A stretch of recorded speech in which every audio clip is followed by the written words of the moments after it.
In a kingdom covered by miasma at the end of the earth, home to monsters that once dominated and devoured mankind, a young girl is taken to the land, where she is presented to the king as the 99th sacrifice. The chancellor, Anubis, thinks that the girl is the scrawniest sacrifice they've been sent, saying she is not worth devouring, and suggests just tearing her apart. But the girl interrupts him, calling him a dog, and claiming that she is worth eating. The two begin to argue, but the king finds her intriguing, and orders Anubis to leave. He is left in the room with the girl, who calls him a short-tempered king, warning him that he'll be alone someday with that attitude. Her watchers, Sai and Klops, tell her to apologize to the king, who makes his way to her as he calls her impudent.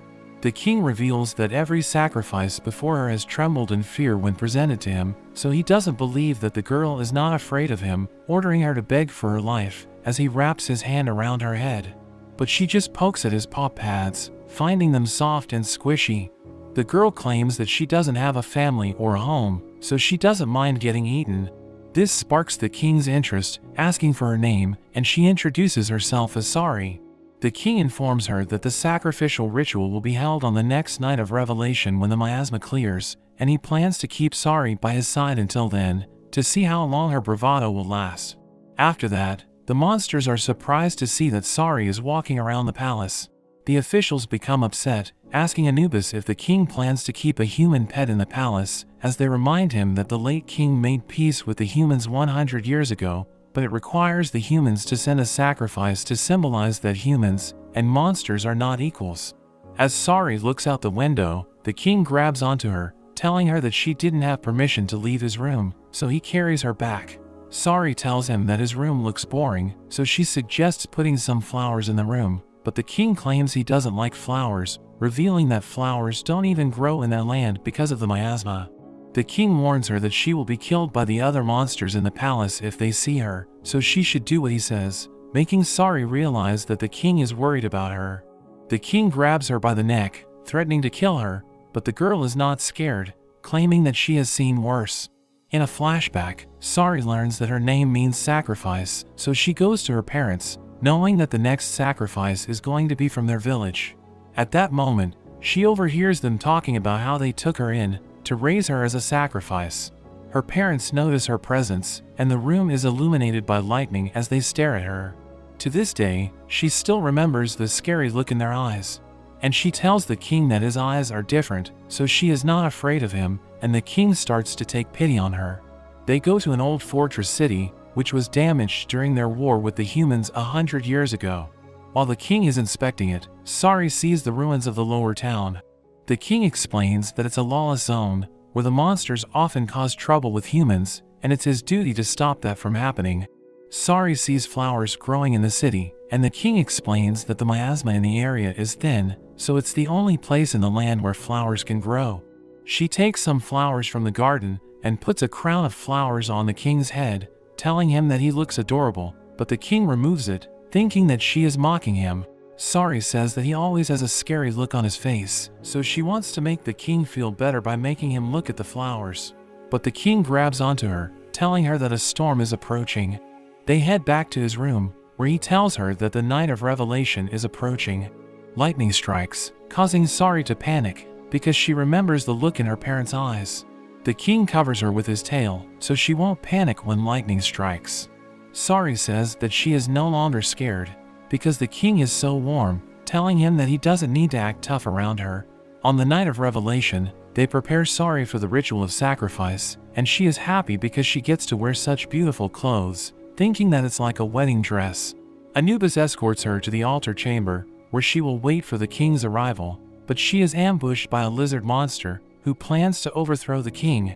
He thinks that killing her will help him with his goal, so he tries to attack her with his knife, but a cloaked man gets in his way, blocking the knife with his hand. The lizard thinks that he is an agent of the king, calling the king a coward, but Sari exclaims that they have a great king who prevents needless bloodshed. The lizard attacks again, slicing through the man's cloak and revealing his face. He disarms the lizard, pointing his sword against him and making the monster run away. Sari realizes that he is the king, but he points her to the exit as he explains that he is no king, because he is actually half human, revealing that the night of revelation turns him into a human, so he has to hide in darkness until he turns back into a beast. The king feels bad, thinking that he is a pitiful weakling who is unworthy to be king, but Sari covers his wound, saying that he is not weak. Sari realizes that he didn't eat any of the past sacrifices, seeing that he has plenty of scars on his arms, and we learn that he used his own blood to make the other beasts think that the sacrifices were devoured during the ritual. She says that a weak person could never do that, so she calls him the strongest, saying that she wants to serve as nourishment for him instead of going home. Her chains break as the king hugs her, and the next day, the king informs everyone that Sari is going to be the queen. His subjects are not happy with this, so he challenges them to step forward, putting them in their place. Sari thinks about calling him Lanhart, which means brave-hearted, and he accepts it, saying he can live with that. Later, we see two officials begging him to reconsider his decision, because the queen should descend from a noble lineage, but the king scares them into submission. Sari is walking around the palace again, so Syak and Klops warn her that the king will be mad again, but she isn't afraid of the king, because she knows he is actually a good person who is trying to protect everyone. At that moment, the king appears, lifting her off the ground, and taking her back to the room, where he tells her to wait quietly, but Sari wants to help him out, so he tells her to join the court banquet, where the nobles of the land will gather. The king reveals that his officials proposed it to him, thinking that it would change his mind about making Sari his queen, but he tells Sari to hold her head high. That evening, the king returns to his room, where he sees Sari sleeping by the window. He carries her, and she screams as she wakes up, apologizing for falling asleep while he was working. The king sees flowers on her lap, and she reveals that they are artificial flowers that she made to help him relax whenever he returns to his room. The king says he is not interested in flowers, but he thinks that artificial flowers suit him, because he is also a sham that has a lot to hide. Sari thinks that it doesn't matter if it's artificial, as long as it can touch people's hearts, and she tells him that he is like the bees that land on the flowers, because they are gentle and hard-working despite their scary appearance. She assures Lanhart that he is not fake, even wanting to be like him as she falls asleep. Guests from all over the land visit their castle, and Anubis tells Sari to behave herself during the event, seeing her as a hindrance to the king. They hold the banquet, where the guests are looking forward to seeing the new queen. Anubis tells them to stay silent as the king makes his entrance, but the guests are shocked as they see the king carrying Sari, mocking her appearance, and making rude remarks, since they look down on humans. The king demands silence, and Sari holds her head high, as Anubis tells the guests to enjoy the banquet. They sit on their thrones, but Sari notices the guests glaring at her, so she stands up and serves the guests some food, making everyone surprised. The guest tries the food, finding it delicious, and all the other guests start enjoying the banquet. Sari goes to the kitchen to help serve the food, but she encounters some monsters who don't want to let her enter, since she's human. Sai and Klops tell them that she is the queen, so their head chef lets her enter.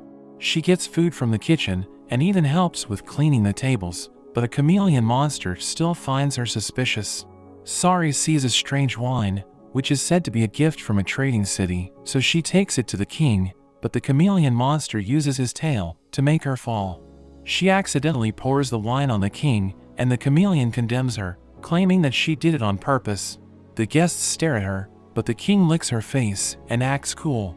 He grabs the chameleon's tail, knowing that he used it to make Sari fall, and reminds him that Sari is his queen, and he threatens to kill him with his claws, but Sari stops him.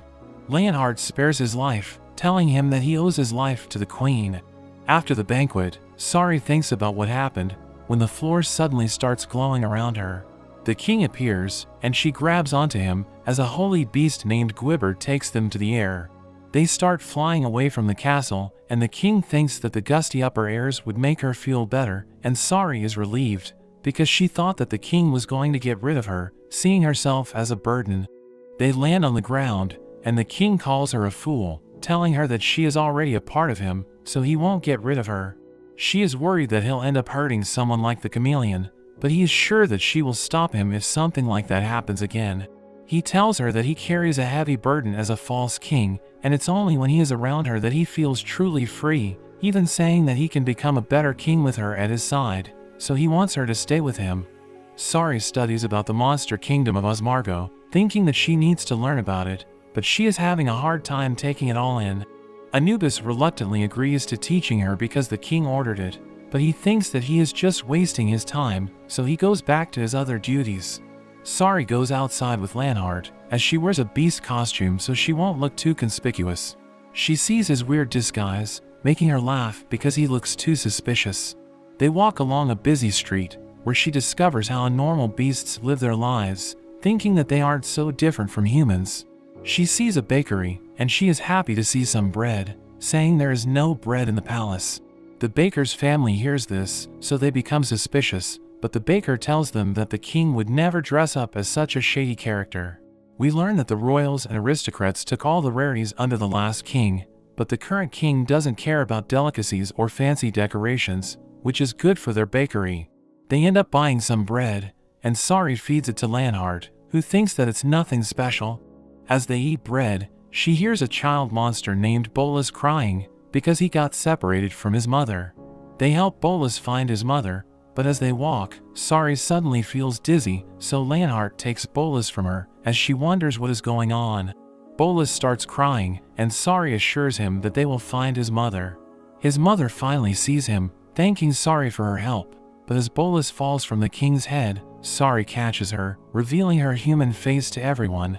Bolus's mother suddenly acts hostile, telling her not to touch her child, as the other monsters make rude remarks just because she's human. They start throwing stones at her, so the king unleashes his aura, obscuring their vision, and disappearing with Sari. They return to the palace, where Anubis informs him about a report that a human was spotted in the city, but he ignores it, along with the other requests that are presented to him. Sari apologizes for all the trouble that she caused, knowing that she's scared all the townspeople. She notes that it is similar to how humans react to beasts, and she thinks that it's because the two races have a history of war between them. But she is convinced that both races don't like conflict. The king apologizes to her because he exposed her to danger, saying that he let his guard down, but he admits that he enjoyed his day with her. Sari tells him not to apologize, as she hugs him, telling him that she also had fun, but she suddenly blacks out. Anubis is talking to a priest, who reveals that Sari's health is declining because of the miasma, and it could eventually lead to her death. Sari tells the king not to worry about her, but the king knows that she can't stay in the kingdom. She later wakes up on a bed, seeing the blue sky, and she realizes that she is living with humans again. A doctor approaches her, informing her that she is in his clinic. She learns that she was brought in because of miasma poisoning, so they think that she must have come from the border, where the wind can blow miasma to their side. They give her medicine that's made from the ambrosia fruit, to help purify the miasma in her body. The assistant explains that someone left her unconscious in front of the clinic 3 days ago, with more than enough money for her treatment, as well as a note. Sari looks at it, recognizing the royal seal, but she can't understand what's written on it because it's in beast writing.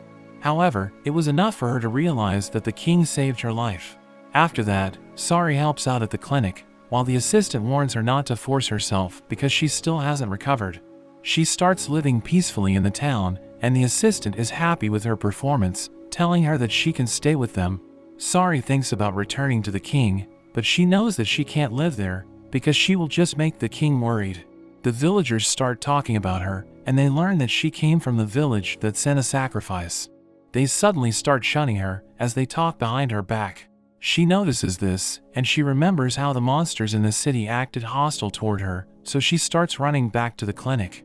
But when she reaches the clinic, she discovers that they have been attacked, and the doctor tells her to leave, because the townspeople think that she is a sacrifice that escaped from the beasts, fearing that the Beast King will destroy the town while searching for her. She starts wandering on her own, knowing that she has nowhere to go, so she starts crying, and she is about to fall down the cliff. But the king arrives in his human form, grabbing onto her in the nick of time. She asks him what he's doing there in human form, and the king reveals that he turns into a human whenever he's in the human realm, because there is no miasma. Sari thought that the king abandoned her, but he reveals that the letter states that he would come back for her. He gives her a ring with a crystallized ambrosia fruit, telling her that it will purify the miasma as it enters her body, so she can now stay with him. Sari returns to the palace, where Syat and Klops are glad to see her again. She wants to learn more about the kingdom, wanting to see its people with her own eyes, so she can stay by his side.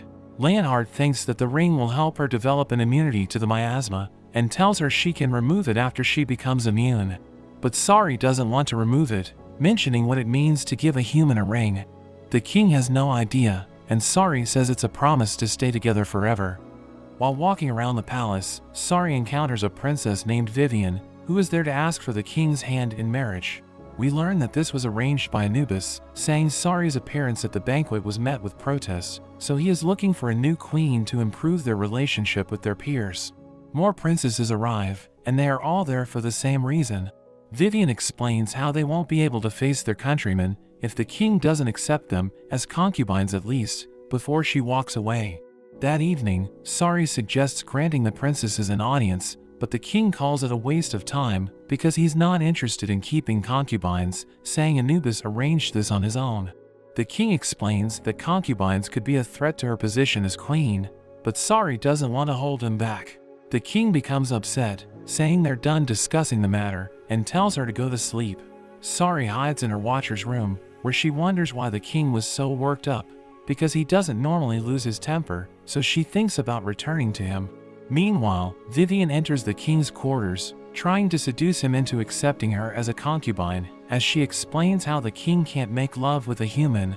Sari overhears this and enters the king's quarters, but she finds them in an awkward position, so she apologizes and runs away. The king gets upset, telling Vivian to leave, and Sari returns to her watcher's room, spending the night with them. The next day, they join the princesses at the dining table, but Vivian is nowhere to be found. The reptile princess named Amit accidentally drops her plate, so Sari cleans her up, accompanying her outside. While outside, Amit reveals she is afraid of the king, but she is there because reptilians face persecution. She is forbidden from returning home if she doesn't win the king's heart, so she has essentially been exiled. At that moment, they receive news that the royal guard has returned, and the guard captain Jorman enters the palace, wanting to meet the king immediately. He sees Sari, recognizing her as the queen, so he kneels before her, as he reveals he has sworn loyalty to the king. We learn that Jorman was once a commoner, but he rose through the ranks, managing to earn the king's trust. Amit is in love with him, revealing how Jorman used his royal guard's scarf to cover her wound in the past. She still has it with her, wanting to return it to him. She explains how he makes her heart race, and Sari thinks that the king makes her feel the same way. That evening, Sari is about to attend a banquet, but she sees Amit brooding in the corner, because her dress is ruined. The other princesses laugh at her, making Sari think they are the ones behind it. Amit wants to spend time with Jorman at the banquet, but thinks he's beyond her reach, so Sari removes her dress and lets her borrow it. Sari attends the event in her usual outfit, and Amit arrives wearing Sari's dress, returning Jorman's scarf to him and making him remember her. As Sari drinks from her cup, she sees Vivian glancing at her, and the drink causes her to black out. She later wakes up, but Vivian approaches her, grabbing her by the neck, as she asks Sari to make way for her to be queen. However, Sari comments that she wouldn't stand a chance, even if she isn't around. This makes Vivian furious, threatening to kill Sari with her claws, but Amit grabs onto her, telling Sari to run. Amit gets knocked down, as Vivian lunges at them, but the king saves them, telling her to never show herself again, as the guards take her away. The king apologizes for speaking harshly the previous night, while Anubis thinks about how the princesses were all sent home, unable to move the king's heart. But Amit stays behind, having received permission to stay as Sari's friend. The king tells Sari that she is the only woman he desires, and this makes her realize that she really is in love with the king. Jorman escorts Sari to a meeting, as he explains that Anubis will do anything to protect the king's throne, even if it means defying the king's will. At the meeting, Anubis receives Sari as their formal queen, saying he has considered the king's feelings, but he imposes certain conditions, saying Sari must become the most accomplished consort in history for the people to accept her. The first condition is to command a holy beast, because it's seen as a symbol of royal authority. This makes the king angry, because Sari has no magical power, so her life would be consumed instead, and she might also end up summoning a demon instead, which would lead to a fate worse than death. He ends the meeting, saying he doesn't need to entertain such a proposal. As they walk back to their quarters, Sari thinks there will be chaos in the kingdom because of her, but the king assures her that he will keep her safe. Sari watches Jorman as he trains the other soldiers, thinking about how everyone is doing their parts, so she wonders what she can do for the king. The next day, the king sees Sari putting her blood on the contract, so he asks her what she's doing. Sari states it's the right thing to do, saying she needs to win everyone's acceptance to protect him. She draws a sigil on the floor, trying to summon a holy beast, but she suddenly gets a bad feeling as her strength is drained away. This causes her to fall to her knees as the sigil blows her away because she stopped before finishing the incantation. She tries it again, but the spell fails, causing her to collapse. The next day, she tries again, drawing the magic circle, as Klops comments that she'll be in danger if she keeps failing, because a human shouldn't try summoning more than twice a day. She ends up failing again, and the king catches her in midair, ready to take her away, but Anubis stops him, explaining how the pledge forbids her from seeking aid. The king states he is not aiding her, but just granting her a brief rest, taking her back to his quarters. Sari claims she's fine, but the king knows she will die if she continues. Sari doesn't value her life, but the king calls her a fool as he explains he doesn't want to lose her. The next day, Sari tries to summon a holy beast again, and a flame comes out of the circle before she could finish her incantation. Anubis thinks she has summoned a demon, but Sari continues chanting as the flame surrounds her. The spell is successful, and a tiny beast appears in the circle. Sari collapses as the king compliments her for her performance. While Sari rests on the bed, they offer her some food, but her holy beast keeps eating everything, leaving nothing for her to eat. The holy beast explains he is the only one with the powers of immortality and rebirth, introducing himself as Bennu. He claims he was once the most beautiful holy beast in existence, calling himself a phoenix. Anubis arrives in the room, saying Bennu can't possibly be a phoenix, and Bennu tries to pick a fight with him. They can't understand what he's saying, and we learn that only the summoner can understand the holy beast. Anubis doesn't think the people will accept Bennu as the queen's holy beast, saying it needs to have a more regal form. Later, Sari wears a bird costume and tries to teach Bennu how to fly, but they aren't making progress, so Bennu decides to quit. Bennu reveals he has already used all of his powers, and we learn he was once overworked by the soldiers during a war. He says he'll never be able to fly again, but Sari tells him not to put himself down, saying he gave her so much confidence despite his current form.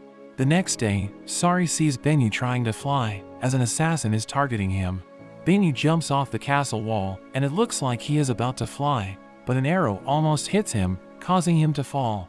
Sari dives after him, and he calls her an idiot for trying to save an immortal bird, but he is touched by her actions, and he awakens his powers, transforming into a real phoenix.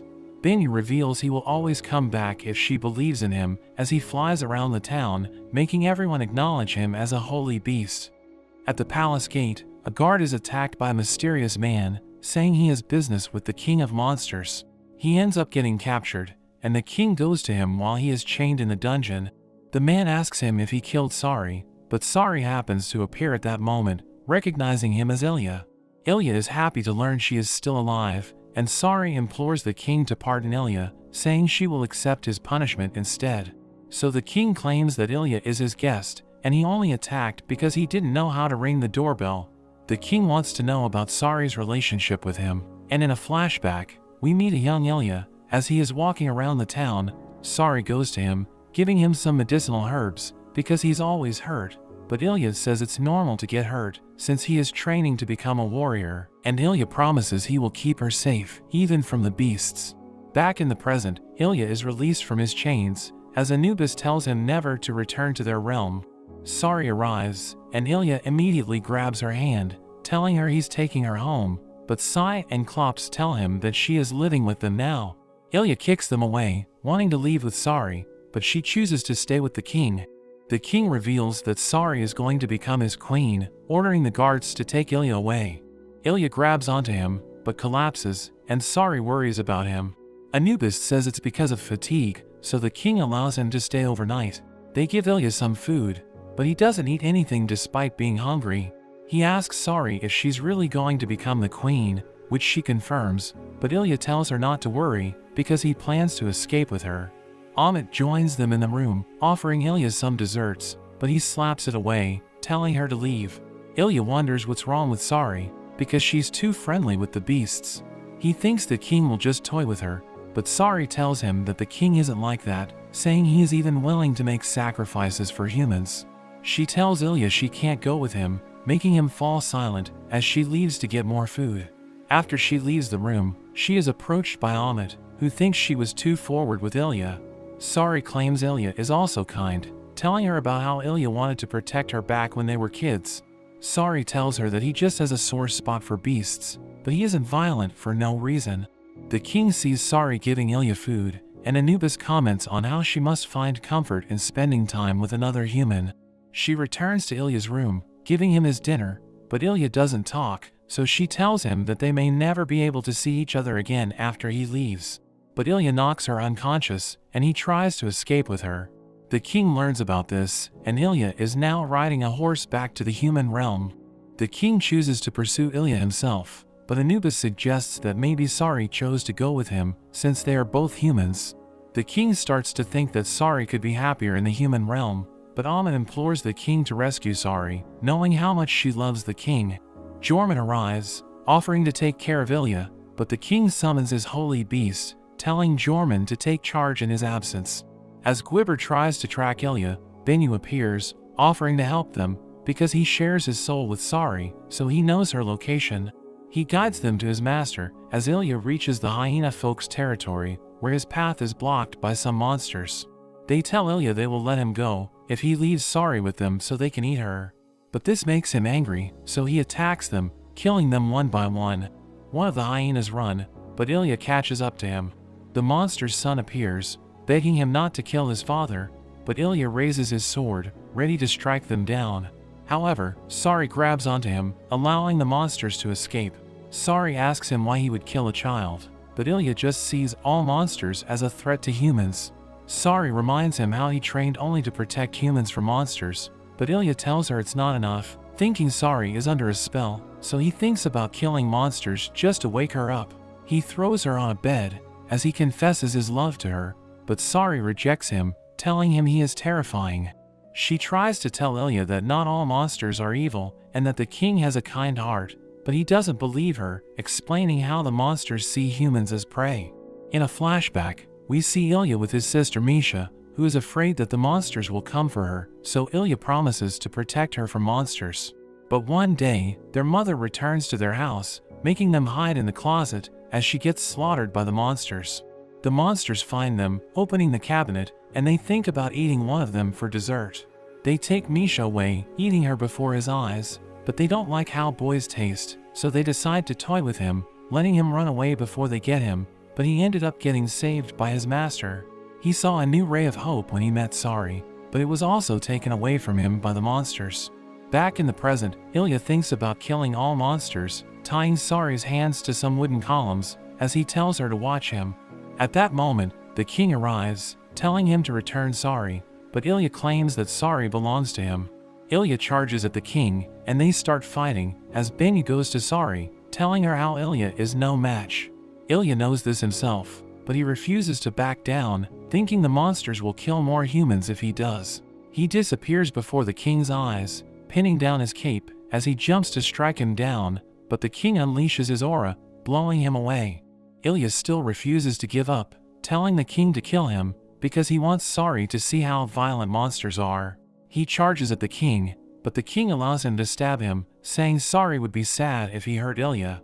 Bennu helps Sari get free, and she immediately checks up on the king, as she starts crying, while Ilya falls to his knees, realizing how he just made her upset. The king claims the wound is nothing to him, and Ilya starts questioning everything he has been doing. But Sari hugs him, telling him he has done so much for her, so he should forgive himself. Bennu heals the king's wound, and he transforms into a phoenix to transport Ilya, but he refuses to accept help from the monsters, choosing to go back alone. Ilya tells the king he has to give up Sari if he makes her cry, and the king gives him his word. Ilya ends up riding with Sari to return to the human kingdom, and Sari teases him for being afraid of heights.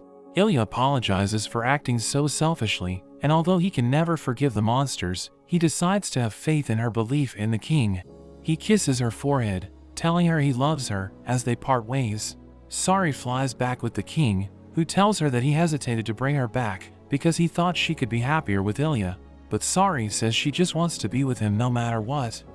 Back at the palace, Sari receives news that the Duke Gallius wants to meet her. She is excited to meet the Duke, but Anubis warns her not to take this matter lightly, saying she needs to play hostess to the Duke, and proposing this as one of her ordeals on her path to queenship. Ahmed is surprised to learn about this, and she recognizes Gallius as a legendary general known as the Sea God. She warns Sari that Gallius hates humans, so she advises Sari to be careful. Sari asks the king about Gallius, and he reveals that Gallius is known for his ruthless behavior, but the king assures her that he won't let Gallius harm her. Gallius arrives in the castle, as Anubis gives him a proper welcome, but Gallius tells him to skip the formalities, wanting to see the queen. Sari joins them, introducing herself as the hostess, but Gallius becomes upset, not wanting to accept a human as the queen. His servant tries to calm him down, but Gallius threatens him with his sword. At that moment, the king joins them, saying he won't permit disturbances in the palace, and Gallius bows to him, but he tells the king that he won't accept a human as their queen. The king becomes upset, but Sari tells Gallius that she understands why he feels that way, because they never had a human queen before. She takes them to the courtyard, telling them about its history, but Gallius makes a loud noise, causing her to forget her script. Gallius realizes that she just memorized her lines, so he disparages her, telling her that she disgusts him as he starts walking away. During dinner, Sari leads the toast, but she doesn't drink the wine that Gallius brought with him. Gallius inquires about this, and Anubis explains that beast wine disagrees with her. Gallius tells her that she isn't fit to be queen, saying humans are unreliable, so his servant tries to stop him, but Gallius hits him, saying he can't eat while looking at his ugly face. Gallius states that Sari also makes him lose his appetite, ordering her to leave, so Sari excuses herself, making her way back to the king's quarters. Back in the room, the king gives her his food, revealing that he wasn't able to eat anything because he couldn't stand Gallius's behavior. Sari tells the king not to worry about her, because she's used to being treated that way, saying she can't leave him with a foul temper, so she needs to turn things around at the ball. Sari tells him that she's done eating the food, so she wants him to eat her leftovers, but the king licks her instead, asking her to show them that he was right to choose her. That evening, Sari asks Gallius to dance with her, but he declines, and Anubis informs him that they will cancel the ball if he doesn't dance with Sari. Gallius orders his ugly servant to dance with her instead, and they dance together, as the servant asks Sari to forgive him, thinking his ugly appearance disgusts her. But Sari tells him this isn't the case, saying he appears to be in so much pain. The servant reveals that he received his wounds during the last war, where he was burned by humans. He tells her that war has divided humans and beasts, so she will have a hard time as the queen of the beasts, wondering why she even wants to be their queen. Sari states that she just wants to be with the king, wanting to help him in any way she can. They appear to be enjoying their time together, but Gallius suddenly hits his servant, saying it's not fun watching him befriend a human, and he pulls out his sword. However, Sari gets in the way, as Gallius tells her to move, reminding her that she'll never be the legitimate queen if she fails the ordeal.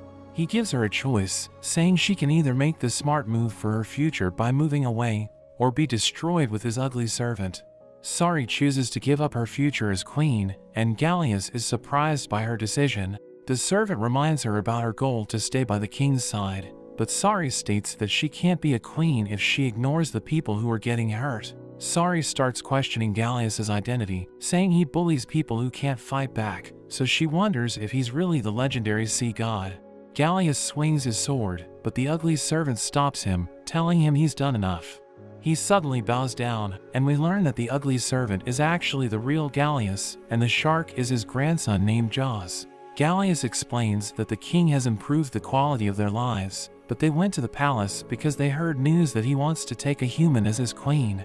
They wanted to test Sari by putting on an act, claiming that the entire deception was his idea, so he begs the king to spare his men from punishment. However, Jaws implores the king to punish him instead of Gallius, because their race can't survive without him. Sari asks the king if they still need to be punished, saying nothing bad happened to her, but the king states that they deserve to be punished. He orders Gallius and his men to swear perpetual allegiance to him, telling them to defend the realm for him. Gallius thanks the king for his mercy, swearing allegiance to the king and his queen, and they sail back to their home. The next day, Anubis tells the king that Sari is now disqualified from queenship because she gave up her future as queen. The king states that she performed her duties well, but Anubis still refuses to consider the ordeal a success. The king returns to his quarters, and Sari notices that something is bothering him, but he doesn't tell her about it, thinking it will make her regret her actions. Anubis reprimands 2 guards for being noisy, and as he walks away, he overhears the guards talking about Sari, thinking humans are bad. But Anubis doesn't share their sentiment, thinking Sari tricked the king to save her own skin, so he wants to get rid of her. While walking, he stumbles upon Sari, and he leads her to a nearby library. As she starts searching for a book, Anubis realizes that they're alone in that area, so he thinks about killing her. He is about to do it, but Sari pulls out a book, causing the other books to fall on Anubis. Sari checks up on him, telling him she'll look for the book herself, but Anubis offers to help her out. Sari appears to be oblivious of his intentions, so he wonders if she's stupid, as he thinks about proceeding with his plan, but he suddenly passes out. In a flashback, we see a young Anubis refusing to go to his father's funeral. His servant tells him that he is about to become the successor, but Anubis doesn't want this, because this would make him the royal family's lapdog. We learn that his family has served the royal family for generations, and his father died trying to protect the king from assassins, but none of the royals mourned his death, seeing him as just another pawn. One day, he meets up with the king, who thinks he's too young to assume his father's duties, so he orders Anubis to look after the prince. He formally introduces himself to the prince, and he starts serving him, but Anubis sees the prince as a fool, so he thinks he could take control after the prince succeeds the throne. Anubis falls ill, and he overhears the servants talking about how weak he is, wondering if he will be able to succeed his father. This makes Anubis upset, because he doesn't want to be like his father, as he remembers that his father never visited him when he was sick. At that moment, he feels a presence, and he realizes that the prince is in his room, checking up on him. The prince reveals that no one saw him enter, as he gives him a basket of healthy foods, telling him to eat plenty and get well. Anubis wonders why he's doing this, and the prince reveals that he is worried about him. Anubis is surprised to hear this, because he wasn't expecting the prince to be concerned about his servant. The prince reminds him that his father saved the king, and he is really grateful for this, saying he loves his father. Anubis tells him to leave the room, but suddenly, 2 beasts enter the room, and they are both taken away. Anubis wakes up inside a cave, where the kidnappers thank him for helping them catch the prince. They talk about taking the king's head, and Anubis realizes that they are the assassins who killed his father. Anubis bites one of them, telling him to give his father back, but the assassin pushes him back, and tells him that the members of his family die as the shadows of royalty. They think fate must have brought him to them, because their plan is to kill him and hold the prince hostage. One of them is about to kill him, but the prince protects him, which surprises Anubis. The prince stands against the assassins, as Anubis tells him to stop, but the prince states that it's a king's duty to protect everyone. He thinks that if he can't even protect a friend, then he wouldn't make a good king. The prince unleashes his aura, causing rocks to fall on the assassins, but he suddenly collapses, so Anubis checks up on him. The prince is happy that Anubis is okay, and this causes him to cry, as he starts dragging the prince away, until they are rescued by a search party. Back in his house, his servant tells him that the prince made a plea with the king, telling him not to hold Anubis accountable, because the prince didn't want to tarnish his family's reputation. Anubis realizes that he has found the king he wants to serve, so he visits the prince, apologizing for failing to protect him, and devoting himself to making the prince the best king. Back in the present, Anubis wakes up, and Sari tells him that he collapsed in the library. She is about to touch him, but he slaps her hand away, because he doesn't want to accept her as queen, saying he doesn't trust her. However, Sari doesn't seem to care, telling him that the king is worried about him. She tells him to think about her next ordeal, and she leaves the room. During their next meeting, Anubis states that Sari has succeeded in her ordeal, surprising everyone in the room. He has decided to give Sari a chance, wanting to see if she deserves the king's heart. Sari sees the statues of the first king and his queen consort, and Klops reveals that the first king was the hero who united the beasts. Sari wonders why she hasn't been able to enter this area before, so Klops explains that this is a sacred place, and it's only open during certain occasions like the Grand Consecration. The Grand Consecration is an event where the people gather for a celebration, which the king will lead while wearing the first king's clothes. Sari makes her way to the king, and she sees him trying on the clothes. He orders everyone but Sari to leave the room, and he reveals that a storm is going to drive the miasma away from the realm, so they're going to have another night of revelation. That evening, Sari looks after the king in his human form, as he reveals that he is always nervous before he faces the people, because they might learn about his secret, but he feels better when he's around Sari. The next day, the beasts gather for the Grand Consecration, but the king is still in his human form, because the miasma still hasn't filled the air. The king knows that he will regain his beast form, but it will take time, and the Grand Consecration is about to begin. At the venue of the event, Anubis learns that the king is nowhere to be found. He recalls that no king has ever been late for the event, so he orders the servants to look for the king. The servants claim that they have searched all areas, but the judge named Set suggests searching the underground chamber, saying the king must be meditating before the event. They enter the chamber, but they realize that it's empty, and we learn that the king used a secret passage to escape. They sneak past the guards, but they are about to be spotted, so Sari distracts them. Jorman asks her about the king's whereabouts, and she tells him that she's also looking for the king, but she couldn't find him there, so the guards walk away. Sari and the king make their way back to the underground chamber, where the king starts transforming into a beast, but he thinks that he won't be able to make it on time for the Grand Consecration, so he starts to think that he's not a good king. Sari tells him that he's a great king, and at that moment, the king senses a presence, so Sari leaves the room to buy time for him. She sees Set standing at the entrance, and he tells her that he senses magic in that room. Sari tells him that the king is concentrating, but Set calls her a liar, saying he's concerned about the king's safety, and asking her to open the door. Sari refuses to cooperate, so Set orders a guard to restrain her. As they open the door, they see the king in his beast form, and Set wonders what he's been doing all this time. The bell rings as the Grand Consecration begins, and Set tells him that he doesn't have enough time to dress up, but the king says he will go without it. At the venue, the beasts wonder why the king isn't there, because the king is always on time for the event. Anubis starts to panic, ordering the servants to cancel the ceremony, but at that moment, they see the king riding Gwibber, and he stands before everyone wearing his usual cloak. The beasts wonder what's going on. He tells the people that he has cast off the first king's armor, saying he respects tradition, but he reminds them about his duty to serve the realm. The king explains that he can't fulfill his duty by following his ancestors' footsteps, so they need to make changes for them to move forward, promising to lead them to a brighter future. The crowd cheers for the king, and Anubis tells him that he made a good speech, but he wonders why the king didn't inform him about his bold plan. The king states that it's because he would have objected, saying Sari gave him the idea for his speech. Anubis admits that he's impressed, and Sari wonders why he still hasn't given her an ordeal. At the conference room, Anubis tells her that he has no ordeals to give her, saying she will now take her place as the acting queen consort. Anubis asks her to perform the queen's public duties, saying that if she can do so without incident until the next Grand Consecration, she will be recognized as the queen consort in full. Anubis warns her that her public presence will be met with protest, and he will send her back to the human realm if she fails to perform her duties. He gives her an option, saying she could decline the position of acting queen consort, so that they can find a wife for the king, and she can stay in the palace as the king's pet. Sari takes her time to think about this, and Bennu tells her to accept the position, thinking she's the only one who can make the king great. Sari makes up her mind, as Bennu transforms into a phoenix, pushing her to the king's arms.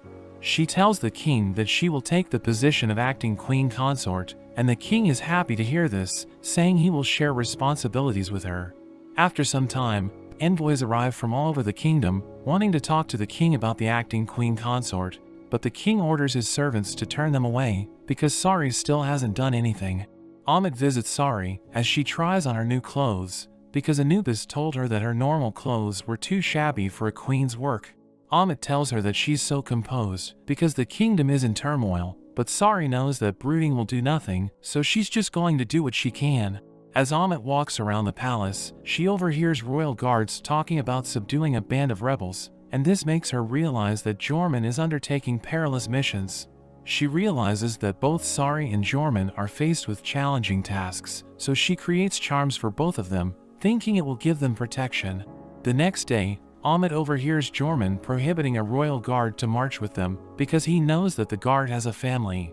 The guard asks Jorman if he will ever marry, but Jorman tells him that he is too focused on his duties, so he has no intention of getting married. Ahmet gives Sari an amulet, and she notices that Ahmet is holding onto another one, asking her who it's for.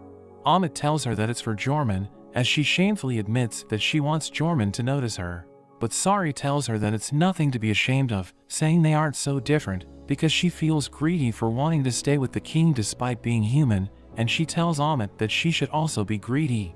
Ahmet rushes to Jorman, and she gives him the amulet, saying she imbued it with charms to protect him during his mission. Jorman accepts it, promising to return from his mission unscathed so that her reputation won't be tarnished, and Sari is happy to see this. While she is walking around the palace, the king tells her that her first duty as acting queen has been decided. They ride a carriage to the vassal state called Sarbal, as the king tells her that the Sarbal's ruler, Ted, and his consort Kaura, have a newborn son named Kalkara. As acting queen consort, she must give Kalkara her blessings, saying Osmargo hasn't had a queen for years, so that task was performed by the priestesses for many years. Meanwhile, Kaura begs Tet to refuse the rite of blessing, because she doesn't want a human to touch her son, but Tet reminds her that they're a vassal state, so they must abide by Osmargo's customs. They arrive at Sarbal, and Tet welcomes the king to their state. Sari introduces herself as the acting queen consort, saying she will give their son her blessings. Kaura gives her a cold stare, saying their son is not feeling well, but he should be ready to receive the blessing tomorrow. During dinner, Sari is treated as a proper guest, but she drops her fork, and she suddenly starts to feel dizzy. The king notices that something's wrong, so he stands up, saying he's tired so he will have to rest early. He brings Sari with him to their room, where Sari reveals that Kaura's actions remind her of her parents, who raised her as a sacrifice, saying she could hardly breathe because of it. The king cuddles her, telling her that he doesn't know what to say, so he just imitated her actions, and this makes her feel better, knowing that the king is at her side. The following day, Sari is about to give Kalkara her blessings, but he suddenly starts crying, so Kaura asks to postpone the blessings. Sari agrees to this, as Anubis notes that Kaura is fond of her only son, so he suspects that she is planning to avoid the rite of blessings at any cost, wondering what Sari will do to fulfill her duty. While outside, Sari offers to soothe Kalkara, but Kaura tells her that she'll take care of it, asking her to have a look around the palace in the meantime, and Kaura's daughter, Tetra, volunteers to show Sari around. After Kaura leaves, Tetra immediately calls Sari ugly, saying that must be why her mother doesn't want Sari to hold Kalkara. Tetra claims that she can help Sari, but she must first become her minion and obey everything she says. Sari plays along, as Tetra turns her into a plaything, but Sari appears to be enjoying it. Tetra orders Sari to be her horse, so she gets down on all fours, telling her to climb aboard. Tetra asks Sari what's wrong with her, thinking she's just doing it to gain Kaura's favor, but Sari doesn't seem to care, saying she was having so much fun that it slipped her mind. Sari starts carrying her around, but Tetra calls her an idiot, as she reveals that Kaura doesn't care about her. Kalkara is the heir that her parents always wanted, so all of her elder sisters were married off, and she knows that the same thing will happen to her in the future, thinking Kaura wants to get rid of her. But Sari disagrees, saying Kaura loves her, but she doesn't know how to show it. Tetra still thinks she's an unwanted child, and she swiftly makes her way to the tallest tower in the palace, planning to take her own life while the king is there. Sari catches up to her, telling her not to do it, as the king watches them, but Tetra sees her life as irrelevant. Sari states that she wants to play with Tetra again, but she remembers how her mother only stopped crying after she gave birth to Kalkara, thinking her birth didn't make a single person happy. She notices that everyone is now staring at her, and this makes her feel good, because her last act is going to make an impact. At that moment, Kaura arrives, and Sari helps Tetra realize that she is only doing this to grab her mother's attention. Tetra takes a step back, and she starts falling, as Sari jumps after her, holding onto her as Gwibber is summoned, saving them from certain death. Sari tells her not to try it again, as she kisses her forehead, saying she is glad that she was born. Hearing this, Tetra starts crying, as she hugs onto Sari. Kaura realizes that she was too busy with Kalkara, so she never had the chance to hug Tetra like that, and Tet apologizes to the king for the unsightly spectacle, but the king tells him to prioritize his daughter instead of placating him. Tetra lands safely, and Kaura immediately hugs her, asking Tetra to forgive her, as she thanks Sari for saving her daughter. They proceed with the rite of blessing, where Kaura allows Sari to bless her son.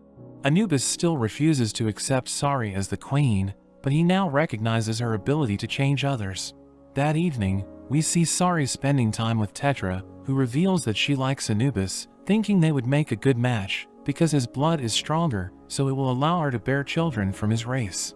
We learn that the beast's children take after the parent with the stronger bloodline, and Tetra tells Sari that she will have to bear the king's children in the future, so she needs to become familiar with that concept. As she tries to sleep, the king visits her, telling her that they need to talk.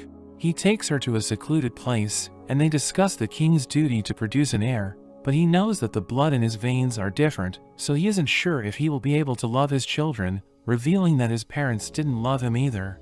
In a flashback, we learn that the king was raised with no mother and siblings, and his father treated him harshly, locking him up in a cell during the Night of Revelations, but despite this, he still thought that his father was just raising him to become a fine king.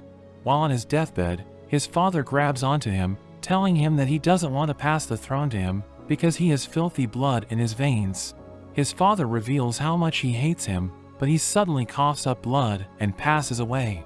The priests thought that his father wanted to hug him before he died, but this is far from the truth. He later learns that his father was mentally ill, but this illness was never revealed to the public, and to this day, he still doesn't know why his father had a child with a human, but he curses his own blood, saying he doesn't want to pass it to his heirs. Sari starts crying, knowing that the king sees his human blood as a curse, so the king cheers her up, telling her that he wasn't able to choose the blood he was born with, but he chose her, saying her presence is a blessing to him. He promises to protect their future children, telling her that he wants her as his queen, as he kisses her. They leave Sarbal, and the king tells Sari not to push herself too hard, because she has just completed her first task. Back in their palace, the king tells Sari to visit the troops stationed in the city of Magia, but he can't accompany her for this task, so she needs to travel alone. The king explains that he didn't want Sari to go alone, but Anubis told him that he needs to visit his dying friend, and the appointment of Magia's ruler needs to be confirmed in the royal presence. Sari accepts the task, telling the king not to worry, because she can handle it alone. The king visits Sari as she packs her things, and she reveals that she is nervous, saying she isn't used to being away from him, but she needs to prove that she can handle the job on her own, so that she can become a good queen. The king leaves the palace, and Anubis tells Sari that she will need a new guard for her trip. He states that it's time for her to pick a captain for the queen's guard, who will serve as her right-hand man, but nobody volunteered to serve her, because she's human. However, a Hyenian suddenly steps on Anubis, and he volunteers to be the queen's guard, introducing himself as Lanto. Anubis advises Sari to choose her right-hand man carefully, saying Lanto is too rude to be the queen's guard, and suggesting that they should test his skill in combat, but Lanto suddenly slices his mask, threatening to show off his skills on Anubis. Sari stops him, and she accepts him as the captain of the queen's guard. They make their way to Magia, as Lanto tells the driver to change route, claiming there's a shortcut. Sari asks him why he volunteered to be her guard, so he tells her that he just wanted to be promoted to captain, because it's a high rank for a commoner. He knew that it would be easy to get the position, but he still can't believe that he was the only volunteer, thinking he got lucky because she's human. At that moment, they are attacked by a group of sand serpents, and Sari is about to get eaten, but Lanto saves her, easily defeating the monsters. The guards blame Lanto for their encounter with the sand serpents, thinking he deliberately led them there when he ordered them to change route, but Sari stops them, telling them not to fight each other. Lanto wonders if she finds him suspicious, and Sari tells him that she doesn't know him well enough to doubt him. Lanto reveals that the guards were right about him, saying he wanted them to encounter the sand serpents because he wanted to prove himself by defeating them, but he promises to keep Sari alive, knowing he would be in trouble if she dies. Sari chooses to trust Lanto, telling him that he can use her to make a name for himself, but he should never put other people in danger again. Lanto accepts her offer, and they reach the city of Magia, where the soldiers talk about Lanto because he's a Hyenian. Lanto notices this, so he calls them impudent, telling them about his position, and saying that he outranks them. The captain of the troops, Tyrene, orders his men to return to their posts and tells Sari to address his men at once because they don't have enough time. Sari appears before the soldiers, introducing herself as the acting queen consort and telling them that the king has a message for them. She states that their services are needed by the kingdom, so they should be proud of their roles as soldiers and perform their duties with discipline. She implores everyone to support the king as she ends her speech. Cyclops thinks she did a good job, but Lanto tells her that she needs to be more authoritative because she is the highest ranking person in that area. She meets up with the ruler of Magia named Braun, who tells her that they will hold the signing ceremony tomorrow morning. He explains that there is an anti-monarchist insurgency in the land, and the chaos was prolonged because they have no ruler, but the signing ceremony should make the rebels settle down. That evening, we see the soldiers accusing Lanto of being an anti-monarchist because he's a Hyenian. Lanto prepares to take them on, but Sari stops him, asking them what's happening. The soldiers explain that Lanto looks suspicious, telling her that she must not know about the Hyenians, but she defends Lanto, telling them that she knows how the Hyenians betrayed the kingdom in the past, but she thinks it has nothing to do with him. The soldiers apologize for their behavior, but they tell her that they don't trust her. After they leave, Lanto reveals that the last king executed innocent Hyenians, so he wanted to avenge them by destroying the royal family. He warns Sari that he can lie with a straight face, so she shouldn't trust him, but Sari thinks he's incredibly honest, saying he's not the type of person who can fool people with a clear conscience, so she chooses to trust him. Lanto is touched by her words, and the next day, Sari enters his room, but she can't find him there. She hears someone screaming for help, and we learn that Braun has been attacked by someone.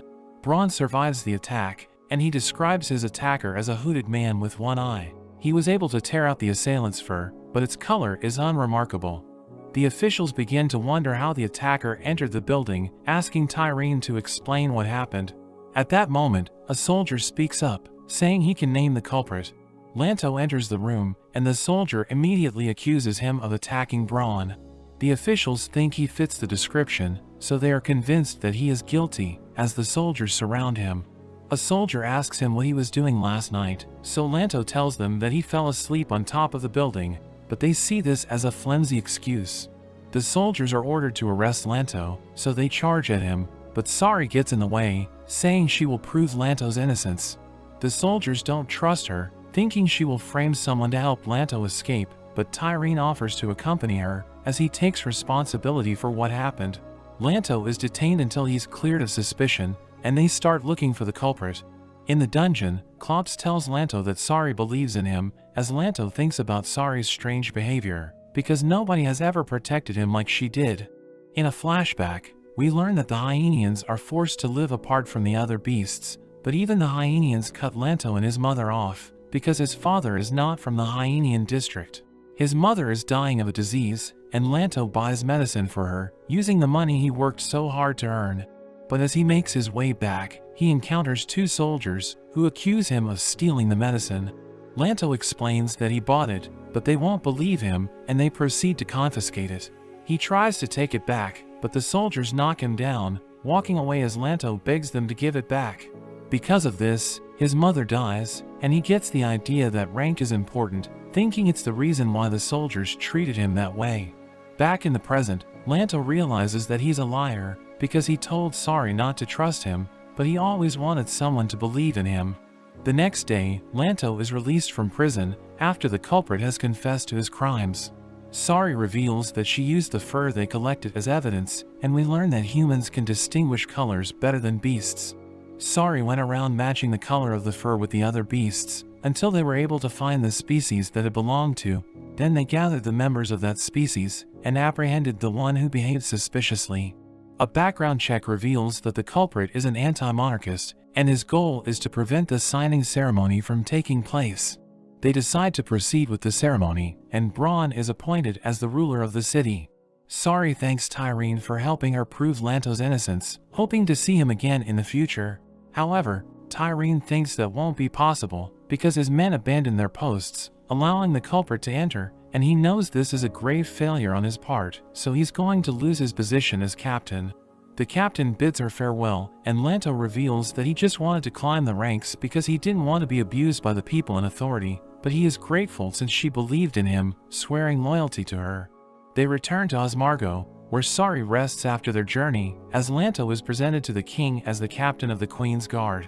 The king asks him if he's a Hyenian, so he boldly asks the king if that's a problem, saying he won't stab the king in the back because he doesn't really care about him. Anubis tells him to watch his tongue, but Lanto states that he doesn't even work for the king, and Anubis is annoyed by his behavior, reminding him of Sari when she first arrived. They start to argue, but the king roars at them, causing Lanto to tremble in fear.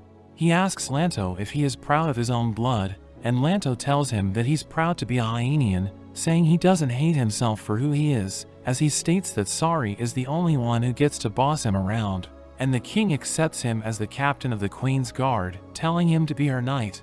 Jorman leads his men against the rebels, saving the villagers from being slaughtered. He returns to the palace, and he reports that there are 0 casualties, but the king notices that there's something wrong with him. As he walks around the palace, he stumbles upon Amit, and he tells her that there is something he wants to tell her, causing her to get flustered. He takes her to a terrace, where he returns the amulet, saying it protected them, but he feels unworthy of it, so he wants her to give it to someone else. Sari learns about this, and she wonders why Jorman returned it. Lanto thinks it's because Jorman no longer needs it, and Amit thinks he's right, but Sari can't accept this, so she makes her way to Jorman. She asks him why he returned it, but Jorman tells her that he can't answer the question. At that moment, Lanto appears, introducing himself as the captain of the Queen's Guard and challenging him to a duel. Lanto wants Jorman to answer Sari's question if he wins, saying he's doing it out of loyalty. The king tells Jorman to accept the challenge, because he wants to see Lanto fight, so Jorman accepts it. As the fight begins, Sari asks the king why he wants them to fight, and the king reveals that he wants to confirm something. Lanto lunges at Jorman, who blocks his attack, kicking him away, and Jorman wins the match. But the king realizes that something's wrong, telling Sari that Jorman is injured. Amit learns about this, so she approaches Jorman, looking at his wound, and giving him an item that will help him recover. Amit thinks this must be the reason why he returned the amulet, so she starts crying, thinking her amulet failed him. Jorman confirms this, saying he didn't want to make her sad, and Amit realizes that Jorman was thinking about her when he returned the amulet, so she tells him that the amulet was the most she could do for him. She knows that he's always risking his life in battle, so she wants him to keep the amulet. Meanwhile, we see Ilya walking through the woods, where he sees mounted beasts holding onto a child. He cuts one of them, causing the child to fall to the ground, as the beasts escape. Ilya checks up on the child, but when he finds that the child is a beast, he points his sword at it, as the child thanks Ilya for saving him. The child introduces himself as Malo, and Ilya sheathes his sword, saying killing a child is a waste of time. He tells Malo to go home, but he doesn't know the way, so Ilya leads him to the border. As they walk, Malo suddenly disappears, and Ilya thinks he got kidnapped again, but he realizes that Malo is just playing around, wanting to play with the flowers. Ilya asks him why the beasts kidnapped him, so Malo tells him about the kids getting kidnapped and sold to humans, who treat them as playthings. Ilya realizes that the beasts he encountered work for humans, and he remembers his first encounter with beasts, making him want to throw up. Malo notices this, so he approaches Ilya, asking him if he's hurt, but he pushes Malo away. Malo reaches out his hand, saying he's trying to rub Ilya without touching him, because his mother does that for him when he gets hurt. An arrow almost hits Malo, as 2 humans appear, saying the beasts did a terrible job. They reveal that they are working for a noble, and that Malo is their target. They take Malo, as they recognize Ilya as the beast hunter, wondering if he's also after Malo. Ilya says he doesn't care what happens to the child, but he hears Malo screaming for help, and he remembers when his sister was eaten by a beast. So Ilya suddenly stops them, telling them that he hates people who toy with the lives of others. He pulls out his weapon and charges at one of them, telling Malo to run, but he notices that Ilya is being targeted by the archer, so he gets in the way, causing the archer to miss, because he needs to take Malo alive. Ilya breaks their weapons, telling them to leave if they value their lives, and the men run away. Ilya thinks that Malo will kill humans once he grows up, but he remembers how Asari told him that not all beasts are evil, so he starts to believe that beasts are just like humans. Ilya thanks Malo for watching his back, and they reach the border where he leaves Malo, bidding him farewell. We see Sari and the king on a ship, as the king reveals that the anti-monarchist groups are no longer active. This was discussed during their recent meeting, and the officials thought this was great news, but Anubis thinks the groups are working together. The king tells Sari to rest easy, because she has no particular duties for their next task. Sari wonders what she should do during her free time, wanting to be a good queen, and the king advises her to follow her heart. At the royal palace, Anubis receives an urgent report that their territory is under attack, so he orders a servant to inform the king with a messenger beast. The king receives the message, and he decides to return to Osmargo, but Sari knows that their current task is also important, so she offers to fill in for him.